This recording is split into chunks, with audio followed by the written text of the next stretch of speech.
തകർന്നവർക്ക് സൗഖ്യവും ബദ്ധന്മാർക്ക് വിടുതലും. Prayer and power ministries ഒരുക്കുന്ന വേർഡ് ആൻഡ് പവർ എന്ന ഈ പ്രോഗ്രാമിലേക്ക് നിങ്ങൾക്കേവർക്കും സ്വാഗതം. ദീർഘവർഷങ്ങളായി കർത്താവിൻ്റെ മഹത്വമേറിയ ശുശ്രൂഷയിൽ ലോകത്തിൻ്റെ വിവിധ രാജ്യങ്ങളിൽ വചനപ്രഘോഷണം ചെയ്തു വരുന്ന കർത്തൃദാസൻ ഡോക്ടർ ജോർജ് വർഗീസ് എന്ന് നിങ്ങളോട് വചനം അറിയിക്കുന്നു. ഈ വചനങ്ങളാൽ ദൈവം നമ്മളെ അനുഗ്രഹിക്കുമാറാകട്ടെ. ഏവരും പ്രാർത്ഥനയോടെ ശ്രവിച്ചാലും.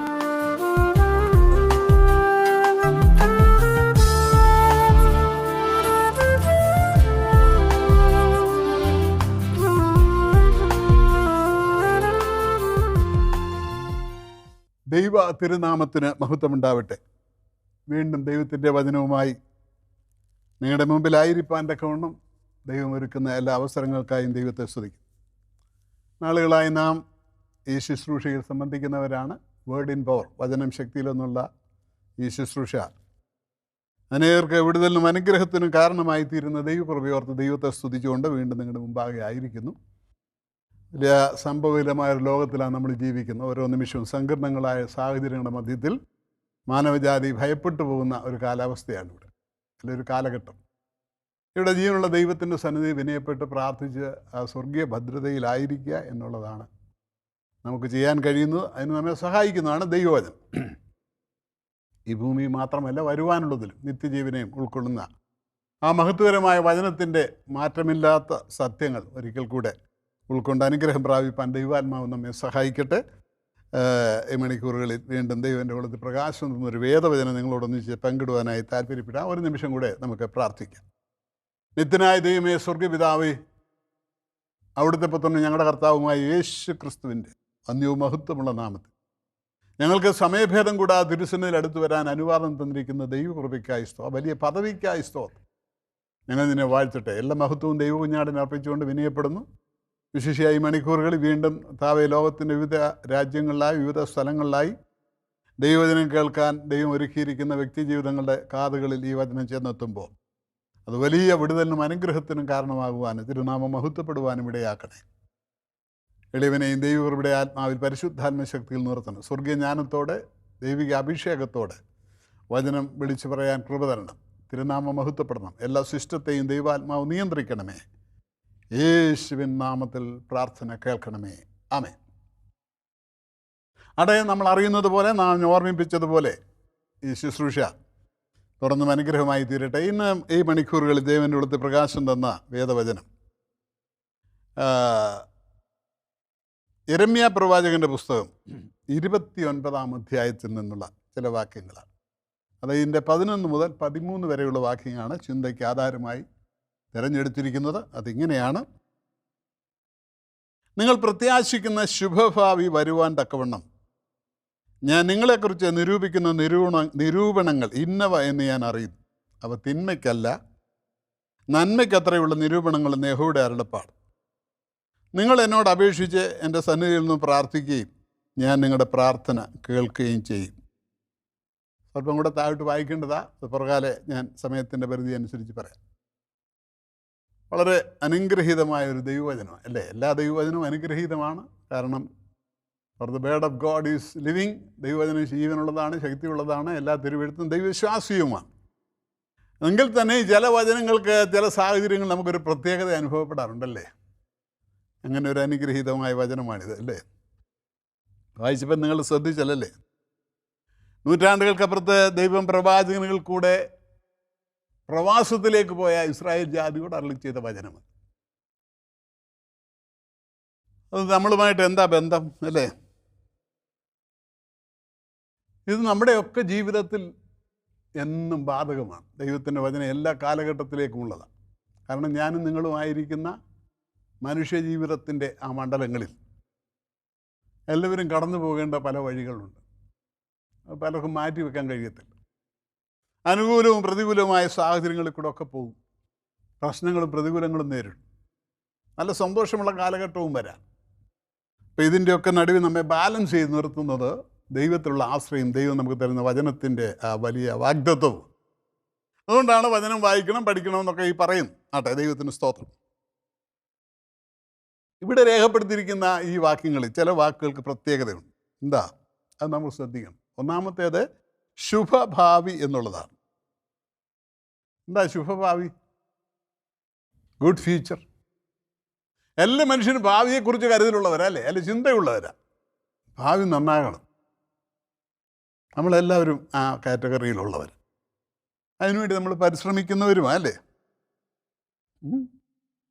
പ്രത്യേകിച്ച് നമ്മുടെ കുഞ്ഞുങ്ങൾ അനുഗ്രഹിക്കപ്പെട്ടവരാകണം, വലിയവരാകണം, മിടുക്കരാകണം എന്നൊക്കെ ഓർത്ത് പ്രവർത്തിക്കുന്നവർ. അവരുടെ ഭാവി, അല്ലേ? ഒരു കുടുംബത്തിലൊരു കുഞ്ഞ് ജനിച്ചാൽ മുതൽ ആ കുഞ്ഞിനെ ചെറുപ്രായം മുതൽ നഴ്സറി സ്കൂൾ തുടങ്ങി ഇങ്ങനെ പഠിപ്പിച്ച് കൊണ്ടുവരുന്ന ആകതിൽ ഇതൊക്കെ നമ്മൾ ശ്രദ്ധിച്ചിട്ട് അത് നമ്മളെല്ലാവരും ചെയ്യുന്ന എന്താ? ഒരു നല്ല ഭാവിയെക്കുറിച്ചുള്ള വാഞ്ചയാണ്. നല്ല ഭാവി ലഭിക്കണം, നല്ല ഫ്യൂച്ചർ ലഭിക്കണം, അല്ലേ? കുഞ്ഞുങ്ങളുടെ ഭാവി ഏറ്റവും അനുഗ്രഹമായി ശോഭനമായി തീരണം. അങ്ങനെ പ്രവർത്തിക്കണം. പ്രവർത്തിക്കാതിരിക്കുമ്പോഴാണ് ബുദ്ധികേട്, അല്ലേ? ചുരുക്കി പറഞ്ഞാൽ എന്താ അതിൻ്റെ അർത്ഥം? Every parent wants their children to become great. So they work for the welfare of the future. എല്ലാ മാതാപിതാക്കളും തങ്ങളുടെ കുഞ്ഞുങ്ങളുടെ ഭാവി അനുഗ്രഹിക്കപ്പെടണമെന്ന് ആഗ്രഹിക്കുന്നത് കൊണ്ട് അവരതിനു വേണ്ടി പ്രവർത്തിക്കുന്നു. അവർ അനുഗ്രഹീത ഭാവിയായി തീരണം. നമ്മൾ ശ്രദ്ധിച്ചിട്ടുണ്ട് നമ്മുടെ ജീവിതത്തിൽ we want our children to become great അല്ലെങ്കിൽ എന്ന് പറയുമ്പോൾ നമ്മുടെ കുഞ്ഞുങ്ങൾ മിടുക്കന്മാരായിരിക്കണം, അത് നല്ല ആരോഗ്യമുള്ളവരായിരിക്കണം. അതിനുകൊണ്ട് എന്ത് ചെയ്യും? ചെറുപ്പം മുതൽ we want them to be healthy, so we give them best food. അവർ ആരോഗ്യമുള്ളവരായിരിക്കാം, നല്ല ആഹാരം ഒക്കെ നമ്മൾ കൊടുക്കും കുഞ്ഞുങ്ങൾക്ക്, അല്ലേ? പ്രത്യേകിച്ച് ചെറും പ്രായത്തിൽ ശ്രദ്ധിച്ചിട്ടുണ്ടല്ലോ. We want them to be smart, മിടുക്കന്മാരായിരിക്കണം. അതുകൊണ്ട് നമ്മൾ എന്ത് പറയും? നല്ല എക്സർസൈസൊക്കെ ചെയ്തോണം കേട്ടോ, അല്ലെ നല്ല അത്ലറ്റ്സൊക്കെ ആയിട്ട് കായിക വിനോദങ്ങളിലൊക്കെ ഏർപ്പെട്ട് മിടുക്കരായിരിക്കണം ആരോഗ്യത്തിൻ്റെ വിഷയത്തിൽ. Not only that we want them to see great. അവരുടെ ഭാവി അനുഗ്രഹിക്കപ്പെടാൻ നമ്മൾ ഏറ്റവും we give them best education, ഏറ്റവും നല്ല വിദ്യാഭ്യാസം കൊടുക്കാൻ. അതെവിടെ വരെയാ? നഴ്സറി തുടങ്ങി ഓരോരുത്തരുടെ സാമ്പത്തിക നിലയനുസരിച്ച് അതെവിടെ വരെ പോകാമെന്ന് പറയാനൊക്കത്തില്ല. അതിന് അങ്ങേയറ്റം വരെ ഏതെല്ലാം സാഹചര്യങ്ങളിൽ പോകുന്ന, അത് പ്രത്യേകിച്ച് ഈ കാലഘട്ടത്തിലല്ലേ. അതുകൊണ്ട് ഒരു നല്ല ഭാവിക്ക് വേണ്ടി ആഗ്രഹിക്കുന്നവരും പ്രവർത്തിക്കുന്നവരും അതുകൊണ്ട് അതിനുവേണ്ടി എന്തെല്ലാം ചെയ്യാൻ കഴിയും അതെല്ലാം ചെയ്യും. നമുക്ക് ലഭിച്ചിരിക്കുന്ന പരിമിതിക്കുള്ളിൽ നിന്നുകൊണ്ട് ചെയ്യുന്നവരാണ്. എന്നാൽ എത്ര ബുദ്ധിയോടെ പ്രവർത്തിച്ചാലും എന്ത് സംഭവിക്കാം? ചിലപ്പോൾ എല്ലാം നന്നാകണമെന്നില്ല. ഇതൊക്കെ നമ്മൾ കണ്ടുകൊണ്ടിരിക്കുന്ന ഇസ്രായേൽ ജാതി അപ്രതീക്ഷിതമായ വിഷയങ്ങൾ അവരുടെ ജീവിതത്തിൽ അവരെ സംബന്ധിച്ചിടത്തോളം അനുഭവിക്കേണ്ടി വന്നു, അല്ലെങ്കിൽ കടന്നു വന്നു, അല്ലേ? ചുരുക്കി പറഞ്ഞാൽ എല്ലാ പ്രതീക്ഷകളും അസ്തമിച്ച് നിരാശയിൽ ആണ്ടുപോയ സന്ദർഭങ്ങൾ.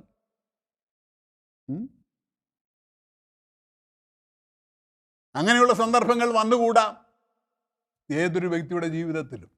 എന്നാൽ ഇവിടെയാണ് നമ്മൾ ദൈവത്തിൻ്റെ ഇടപെടലും ദൈവകൃപയുടെ മഹത്വവും ദർശിക്കേണ്ടത്. തന്നിൽ ആശ്രയിക്കുന്ന തൻ്റെ ഭക്തന്മാർക്ക് വേണ്ടി അവൻ കരുതുന്ന ദൈവമാണ്. അതാണ് ദൈവത്തിൻ്റെ വചനം, അല്ലേ? ഞാൻ പറയാൻ ശ്രമിക്കുന്നത് നമ്മുടെ ബുദ്ധിയല്ല. നമ്മുടെ ബുദ്ധിയിൽ എത്ര പ്രവർത്തിച്ചാലും ദൈവം പ്രവർത്തിച്ചില്ലെങ്കിൽ ശൂന്യമാണ്.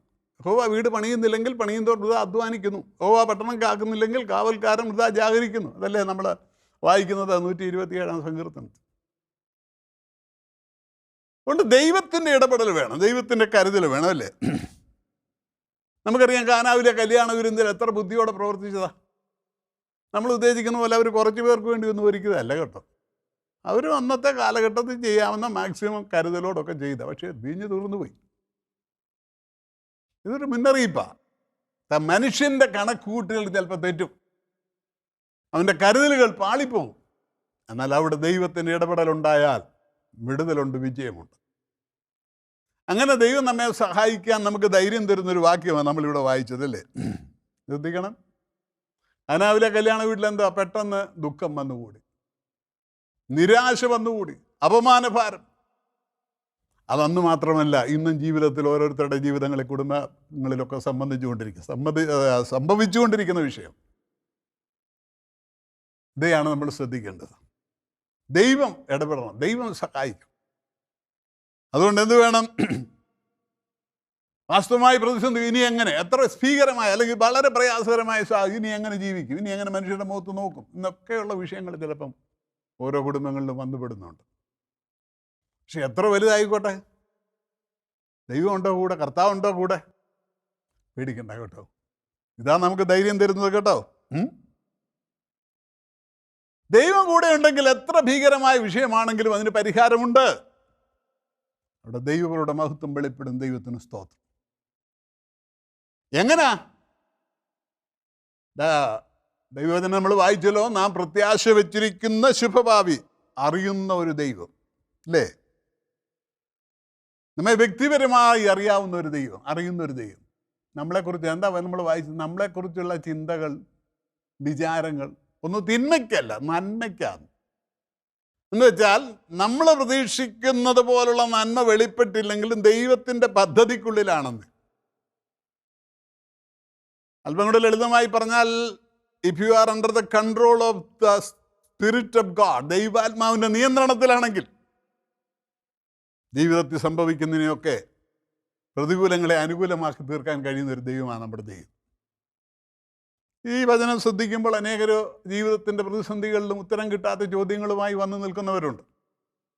അത് ഞാനെന്താ പറയാൻ കാരണം, ഈ ദിവസങ്ങളിലൊക്കെ ധാരാളം പേരാണ് TV പ്രോഗ്രാം കേട്ടിട്ട് വിളിക്കുന്നത്. എന്തെല്ലാം സങ്കീർണങ്ങളായ വിഷയങ്ങളാണ് ഓരോ കുടുംബങ്ങൾ കടന്നു പോകുന്നത്, അല്ലേ? കണ്ണുനീരോടെ നിൽക്കുന്നൊരു വലിയ കൂട്ടം പ്രാർത്ഥനയ്ക്കായി നിൽക്കുന്നവരുടെ ക്യൂ ഉണ്ട് ഞങ്ങളുടെ മുമ്പിൽ. ദൈവം തരുന്ന കൃപയ്ക്കനുസരിച്ച് അവർക്ക് വേണ്ടി പ്രാർത്ഥിക്കുന്നു. ദൈവം തൻ്റെ കൃപയാൽ, തൻ്റെ കരുണയാൽ അവരെ വിടുവിക്കുന്നു. എല്ലാ മഹത്വവും ദൈവ കുഞ്ഞാട്. അപ്പം ജീവിതത്തിൻ്റെ തിന്മയ്ക്കായി പോയോ എന്ന് ഭാരപ്പെടുന്ന മണ്ഡലങ്ങൾ, അവിടെ ദൈവത്തിൻ്റെ ഇടപെടൽ ഉണ്ടാകട്ടെ. ദൈവത്തിന് സ്തോത്രം. ദൈവത്തിനെ നമ്മെ നിങ്ങളെക്കുറിച്ചുള്ള എൻ്റെ വിചാരങ്ങൾ തിന്മയ്ക്കല്ല, നന്മയ്ക്കാ. നിങ്ങൾ പ്രത്യാശ വെച്ചിരിക്കുന്ന ശുഭഭാവി നിങ്ങൾക്ക് ലഭിപ്പാൻ ദൈവം തമ്പുരാൻ കരുണ ചെയ്യും, സഹായിക്കുമെന്നുള്ളതാണ് നമ്മൾ മനസ്സിലാക്കേണ്ടത്. ദൈവത്തിന് സ്തോത്രം. അതുകൊണ്ട് എന്ത് ചെയ്യണം? ഭാവിയെക്കുറിച്ച് ഓർത്ത് ഭാരപ്പെടേണ്ട കാര്യമില്ല. ദൈവത്തിൻ്റെ പ്ലാനുകൾ അല്ലെങ്കിൽ പർപ്പസ്ഫുള്ളാണ്, ഉദ്ദേശ ലക്ഷ്യത്തിലുള്ളതാണ്, അല്ലെങ്കിൽ ലക്ഷ്യബോധത്തോടു കൂടെയുള്ളതാണ്. അതിനൊന്നും പരാജയം സംഭവിക്കത്തില്ല. അതുകൊണ്ട് എന്ത് ചെയ്യണം?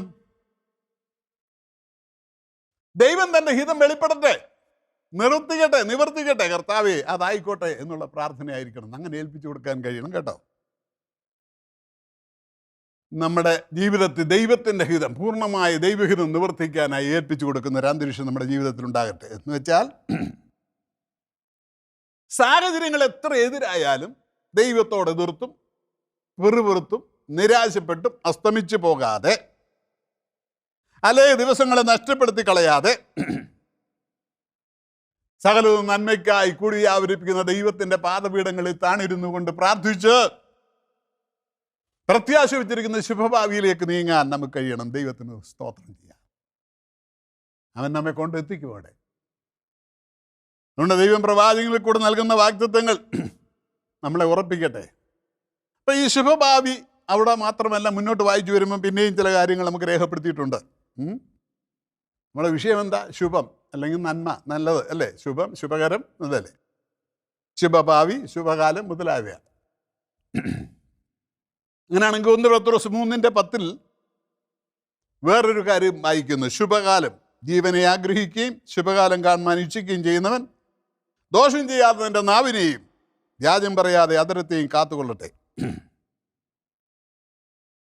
ശുഭകാലം ലഭിക്കാൻ അല്ലെങ്കിൽ ഭാവി നന്മയായി തീരാൻ വളരെ ശ്രദ്ധിക്കേണ്ട ഒരു കാര്യമാണ് കേട്ടോ നാവ്. നാവ് കൊണ്ട് എന്നും പറയാൻ നമുക്ക് സ്വാതന്ത്ര്യമുണ്ട്, പക്ഷെ ശ്രദ്ധിക്കണം. ശ്രദ്ധിച്ചില്ലെങ്കിൽ അപകടമാണ് കേട്ടോ.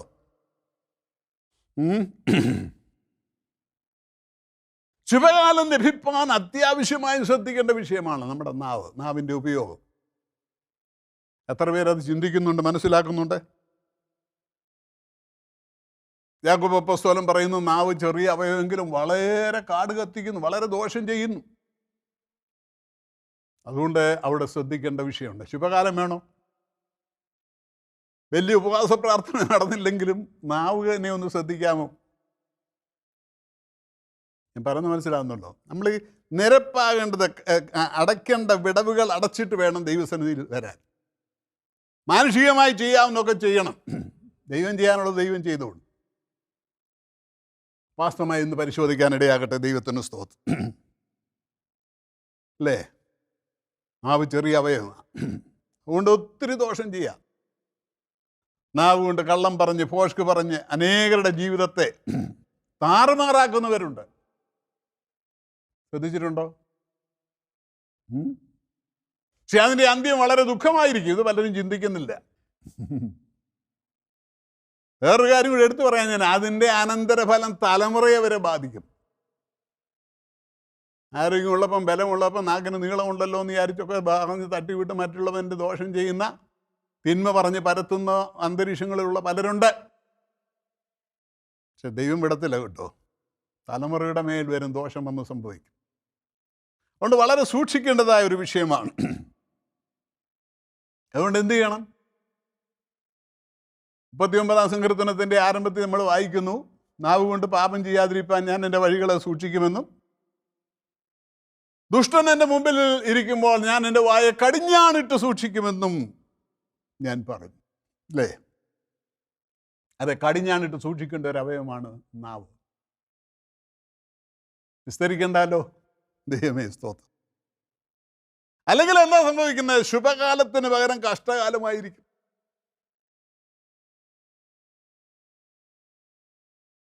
ചില വ്യക്തി ജീവിതങ്ങളെയൊക്കെ പരിശോധിക്കുമ്പോൾ എന്നും കഷ്ടവും എന്നും പ്രയാസവും. നിശ്ചയമായും ദൈവകൃപയിൽ ജീവിക്കുന്നതിന് പ്രശ്നമുണ്ട്, അതില്ലെന്നല്ല ഞാൻ പറയുന്നു.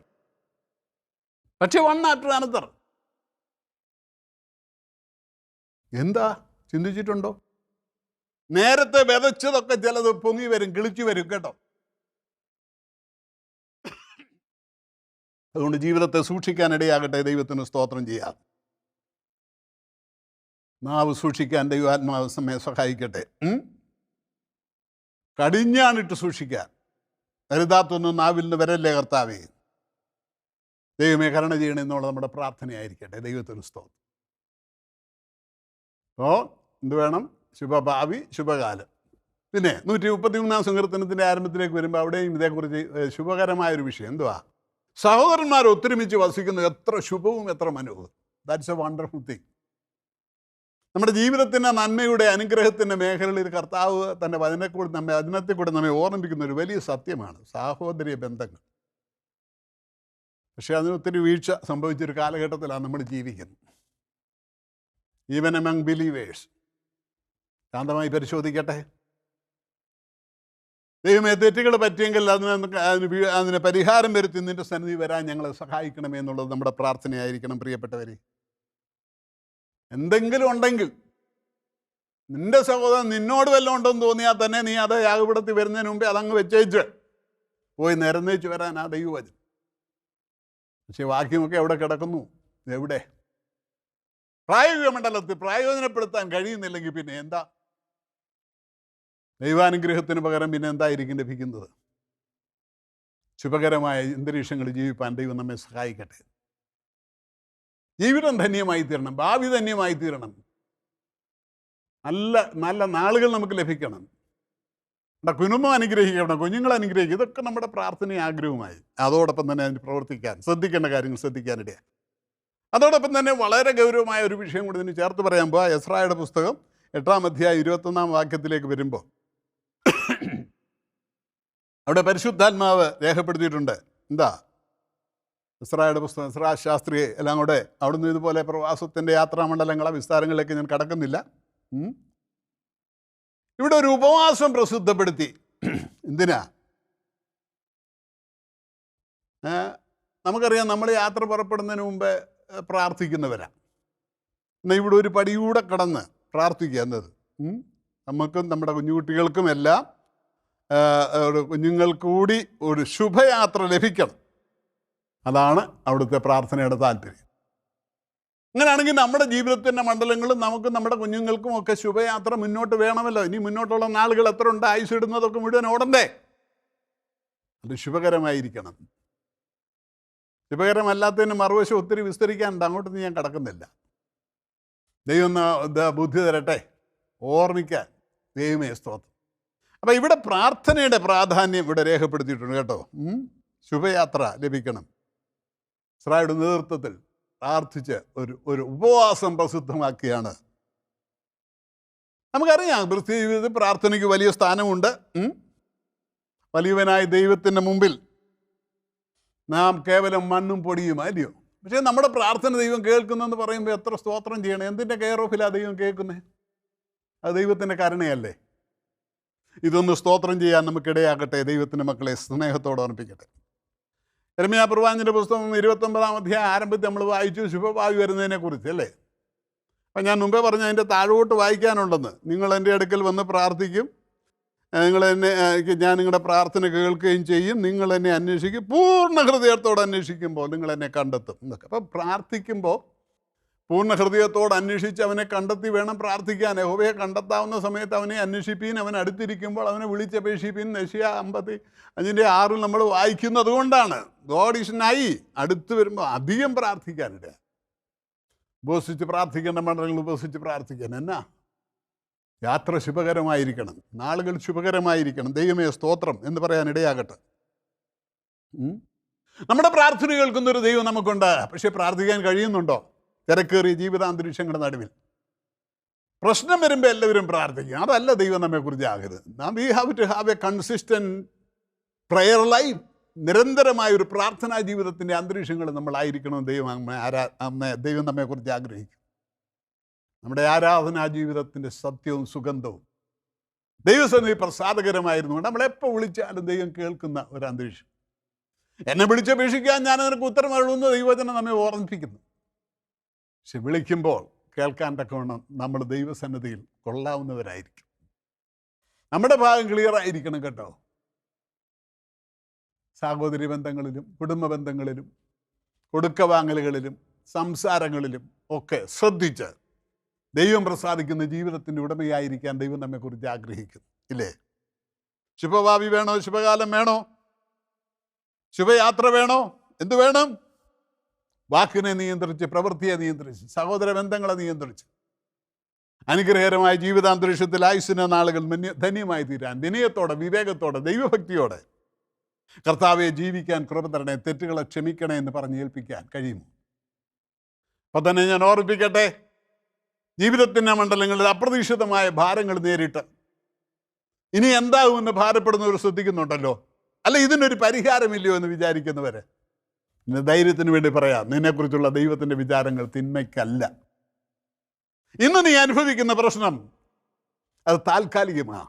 ദൈവത്തോടൊന്ന് പറ്റിയിരിക്കാമോ? 91-ാം സങ്കീർത്തനം 14-ാം വാക്യം. കഴിഞ്ഞ രാത്രിയും ഒരു സഹോദരി വിളിച്ചു പറഞ്ഞ് ഞാൻ ഓർമ്മിപ്പിക്കുകയുണ്ടായി വചനം. ദൈവത്തോട് പറ്റിയിരുന്നോണം, മറ്റെങ്ങൊന്നും രക്ഷയില്ല. അവൻ എന്നോട് പറ്റിയിരിക്കാൻ ഞാൻ അവനെ വിടുവിക്കും, അവനെൻ്റെ നാമത്തെ അറിയാൻ ഞാൻ അവനെ ഉയർത്തുന്ന ദൈവം, നല്ല ഭാവി തരുന്ന ദൈവം, ശുഭഭാവി തരുന്ന ദൈവം, ജീവകാലം അനുഗ്രഹമാക്കി തീർക്കുന്ന ദൈവം, നന്മയുടെ അനുഭവങ്ങളിൽ കൂടെ നിന്നെ നടത്തി ആഗ്രഹിക്കുന്ന തീരത്തെത്തിക്കാൻ, തുറമുഖത്തെത്തിക്കാൻ കഴിവുള്ളവനായ ദൈവത്തിൻ്റെ സന്നിധിയിൽ ഒന്ന് വിനയപ്പെടാമോ? കർത്താവേ കരുണ ചെയ്യണമെന്ന് എത്ര പേര് പ്രാർത്ഥിക്കും? ആത്മാർത്ഥമായി പ്രാർത്ഥിക്കുന്നവർക്ക് ദൈവത്തിൻ്റെ വിടുതലിൻ്റെ കരം അനുകൂലമാണ്. ഒന്നുകൂടെ പറയട്ടെ, ഒരു ശുഭഭാവി. ആത്മാർത്ഥമായി പ്രാർത്ഥിക്കുമോ? കർത്താവേ കൃപ തരണേ. എത്ര പേര് പ്രാർത്ഥിക്കും? നന്മയ്ക്കായി സകലതും കൂടി വ്യാപരിപ്പിക്കുന്ന ദൈവത്തിൻ്റെ സന്നിധിയിൽ കുറവുകളേറ്റ് പറഞ്ഞ് പ്രാർത്ഥിക്കാൻ ദൈവം നമ്മെ സഹായിക്കട്ടെ. കണ്ണുകളടയ്ക്കാൻ പ്രാർത്ഥിക്കാം. നിത്യനായ ദൈവമേ, സ്വർഗപിതാവേ, അവിടുത്തെ പുത്രനായ യേശു ക്രിസ്തുവിൻ്റെ മഹത്വമുള്ള നാമത്തിൽ വീണ്ടും ഞങ്ങൾക്ക് തിരുസന്നിധിയിൽ അടുത്ത് ഒന്നിൻ്റെ വചനം ധ്യാനിപ്പാൻ അവസരം തരുന്ന ദൈവകൃപയ്ക്കായി സ്തോത്രം. സംഭവബഹുലമായ കാലഘട്ടത്തിൽ സങ്കീർണതകളുടെ നടുവിൽ മാനവജാതി ഭാരപ്പെടുന്നൊരു ലോകത്തിൽ ദൈവമേ, നിൻ്റെ കൃപയുടെ ഭദ്രതയിൽ നിൻ്റെ മക്കളെയെല്ലാം കാത്തുമറയ്ക്കണം. വിനയപ്പെടുത്തുന്ന കർത്താവേ, നിൻ്റെ നാമടയങ്ങളിൽ കൂടെ മഹത്വപ്പെടും. ജീവിതത്തിൻ്റെ മണ്ഡലങ്ങളിൽ അപ്രതീക്ഷിതമായ വിഷയങ്ങൾ വന്നുകൂടുമ്പോഴും കർത്താവിൻ്റെ സന്നിധി വിനയപ്പെട്ട്, കൈവിടാത്തൊരു ദൈവമാണ്, ജീവിക്കുന്നൊരു ദൈവം ഞങ്ങൾക്കുണ്ട്, തക്ക സമയത്ത് അവൻ എഴുന്നേൽക്കും, കാറ്റിനെ ഷടലിനെയും ശാന്തമാക്കുന്ന ദൈവമുണ്ട് എന്ന് വിശ്വസിച്ച് സ്തോത്രം ചെയ്യാൻ, നന്മയുടെ അനുഭവങ്ങളിലേക്ക് നടന്നെടുക്കുവാൻ നിന്റെ മക്കളെയെല്ലാം സഹായിക്കണം. അതിന് സൂക്ഷിക്കേണ്ട കാര്യങ്ങളെ സൂക്ഷിക്കാൻ, ക്രമീകരിക്കേണ്ട കാര്യങ്ങളെ ക്രമീകരിക്കാൻ, തിരുനാമ നിമിത്തം നീതിപാതകളിൽ നടത്തുന്ന ദൈവത്തിൻ്റെ കരങ്ങളിൽ നിന്ന് അനുഗ്രഹങ്ങൾ ഏറ്റുവാങ്ങി ആയുസ്സിൻ്റെ നാളുകൾ ധന്യമായി തീരാൻ എല്ലാവരെയും സഹായിക്കണമേ എന്ന് പ്രാർത്ഥിക്കും. തിരുക്കുറവിടെ കരങ്ങൾ ഏൽപ്പിക്കട്ടെ. ആവശ്യങ്ങളുടെ ഭാരങ്ങൾ, വേദനകൾ, കഷ്ടങ്ങൾ, സങ്കടങ്ങളൊക്കെ ആയിരിക്കുന്നവരുണ്ടല്ലോ, അങ്ങനെ ശ്രദ്ധിക്കുന്നവർക്കായി പ്രത്യേകം പ്രാർത്ഥിക്കുന്നു. നിന്റെ മക്കളോട് നീ കരുണ കാണിക്കും. താവേ, നിന്റെ നാമം ഭൂമിയിലൊക്കെ എത്ര ശ്രേഷ്ഠമാ. ആ മഹത്വകരമായ നാമത്തിൻ്റെ ശക്തി ദേശത്ത് വെളിപ്പെടട്ടെ. തിരുനാമം മഹത്വപ്പെടണം. യേശു ക്രിസ്തുവിൻ നാമത്തിൽ തന്നെ. ആമേൻ. God bless you. ഈ വചനങ്ങൾ നിങ്ങൾക്കേവർക്കും അനുഗ്രഹമായെന്ന് വിശ്വസിക്കുന്നു. ഇതേക്കുറിച്ചുള്ള നിങ്ങളുടെ അഭിപ്രായങ്ങളും നിർദ്ദേശങ്ങളും ഞങ്ങളെ അറിയിക്കുക. അതോടൊപ്പം പ്രാർത്ഥനാ വിഷയങ്ങൾക്കും കൗൺസിലിംഗ് ആവശ്യങ്ങൾക്കുമായി സ്ക്രീനിൽ കാണുന്ന ഫോൺ നമ്പർ, ഇമെയിൽ അഡ്രസ് എന്നിവയിൽ ഞങ്ങളെ ബന്ധപ്പെടുക. ദൈവം നിങ്ങളെ ഏവരെയും അനുഗ്രഹിക്കുമാറാകട്ടെ. God bless U.